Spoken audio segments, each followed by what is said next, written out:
Mérin. La parole est désormais à Monsieur Patrick Hetzel pour le groupe des Républicains.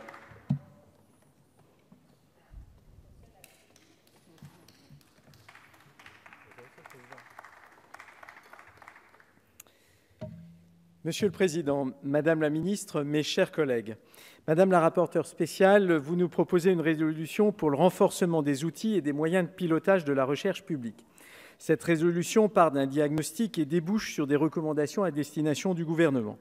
Avant tout, je voudrais commencer mon propos en indiquant que le groupe Les Républicains partage votre diagnostic et vos préconisations. Toutefois, nous pensons qu'il serait possible d'aller encore plus loin et j'y reviendrai dans quelques instants. Concernant le diagnostic, l'arrivée de la LOLF et les réformes successives du système de recherche ont entraîné de profonds changements dans les systèmes de pilotage et les systèmes d'information, aussi bien dans notre enseignement supérieur que dans les organismes de recherche. Comme toujours, la question de l'appropriation des différents outils est posée.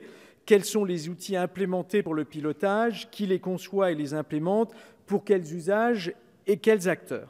Dans les universités, par exemple, il y a aujourd'hui cohabitation de deux systèmes de pilotage. Dans les unités de recherche, le système de pilotage vise à soutenir l'activité des chercheurs.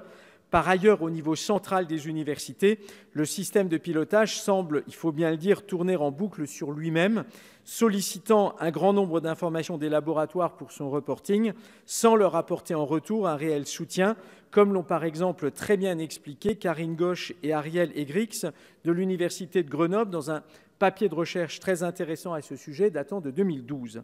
Le récent rapport de la Cour des comptes concernant l'évaluation de la politique des programmes d'investissement d'avenir va dans le même sens en dénonçant par exemple le fait que les objectifs initiaux fixés aux outils du PIA consacrés à la valorisation de la recherche ont été souvent mal définis, ce qui n'a pas facilité le pilotage des structures.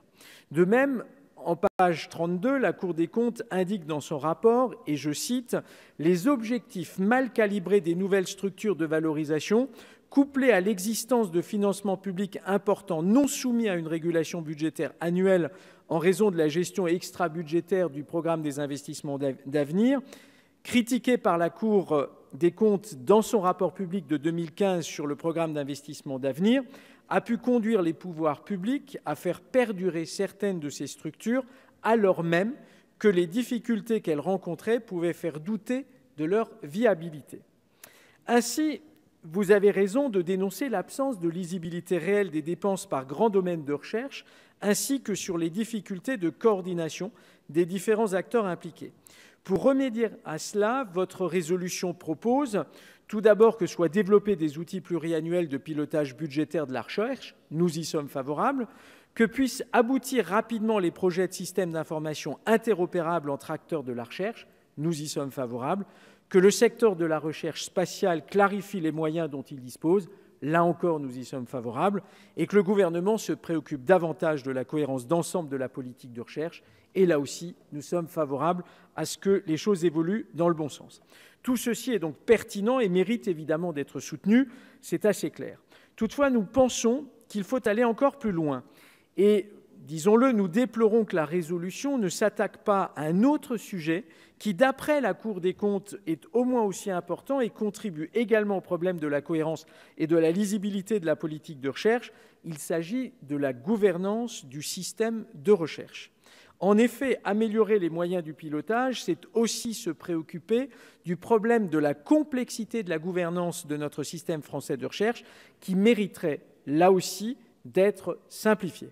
Cette simplification passe à la fois par une meilleure coordination entre les acteurs ministériels, mais aussi interministériels, on le voit bien, qui financent la recherche, et une simplification aussi, dans un certain nombre de cas, des procédures décisionnelles.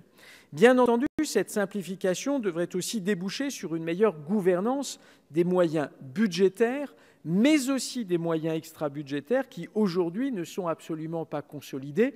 C'est à la fois un reproche que l'on retrouve dans le rapport de la Cour des comptes et c'est un sujet, discussion budgétaire après discussion budgétaire, qui revient lorsque l'on évoque la question des moyens que l'État consacre à la recherche. Vous l'aurez compris, nous adhérons à ces préconisations de la résolution qui nous est présentée aujourd'hui et nous voterons en sa faveur. Mais nous déplorons, et comme j'ai pu le dire, que l'on ne s'attaque pas de manière plus frontale à la question de la gouvernance. C'est donc aussi un appel que je lance à Madame la Ministre. Je pense qu'il est urgent de se préoccuper de la gouvernance d'ensemble de notre système de recherche. Je vous remercie. Merci beaucoup, Monsieur Patrick Hetzel, qui tient très précisément son temps de parole de 5 minutes.